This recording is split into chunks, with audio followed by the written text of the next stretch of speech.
अवां ॾिसी रहिया आहियो KTV वर्ल्ड ऑफ न्यूज़ यानी ख़बरुनि जी दुनिया। हींअर पेश आहे लकी गुलाम शाह मां अब्दुल गनी भयो जी रिपोर्ट। लकी गुलाम शाह में मज़ारी मर पब्लिक हेल्थ जे सर्वेर हज़ार खान सोलंकी SDO मंज़ूर आबादी के ख़िलाफ़ एहतजाज कंदे चयो त असांजो इहो ई मसइलो आहे सही डिप्थोज़र ते इहो टैंकी आहे लाड़क मोहल्ला ते जी जी साईं खे चवां मुंहिंजो पुटु 5 महीना कमु कंदड़ आहे जी जी ड्यूटी खां हज़ार खान सोलंकी आयो कचो ऑर्डर जे मां हलायो महिरबानी करे 2,80,000 मूंखे ॾे पको करण बि मुंहिंजो ज़िमो आहे। जी जी वरी 2,80,000 मां खणी वॾनि माछी वियुमि उते नया बुर्ॾे जो होटल आहे।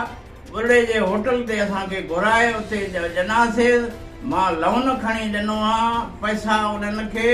हाणे मुंहिंजो पुटु लाथो वियो आहे। तव्हांजे पुट घणा महीना ड्यूटी कई? 5 महीना मुंहिंजे पुटु ड्यूटी कई आहे। पगार मिली आहे सर? पगार 3 महीननि जी मिली आहे।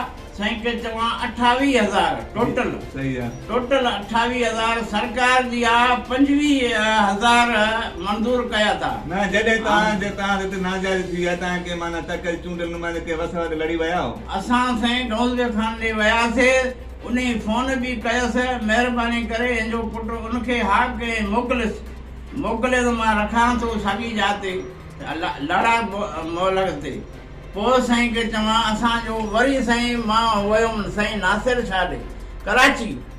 उते वियुमि साईं नासिर शाह ख़ुदि पाण फोन कयसि उनखे चयईं त मोकिलियसि मां साॻी जाते रखां थो पैसा बि ॾियां थो। साईं खे चवां हिनखे साॻी ड्यूटी बि ॾियां थो। हाणे मूंखे धमकियूं ॾिनियूं वञनि थियूं त मीडिया ते कहीं ते अख़बार ते वञे त असां तोखे मारींदासीं। मां हुननि खे चयुमि सदा मारो मां हक़ जो लाइ मां लड़ंदो रहंदुमि। महिरबानी करे आख़िर तव्हां छा मुतालबो आहे? असांजो इहो ई आहे त असांखे न मञियो वियो। असां पब्लिक साईं शिकारपुर पब्लिक हेल्थ जे ऑफिस जे अॻियां पाण खे साड़ींदासीं। असांजा ज़िम्मेवार 1000 खान सोलंकी आहे।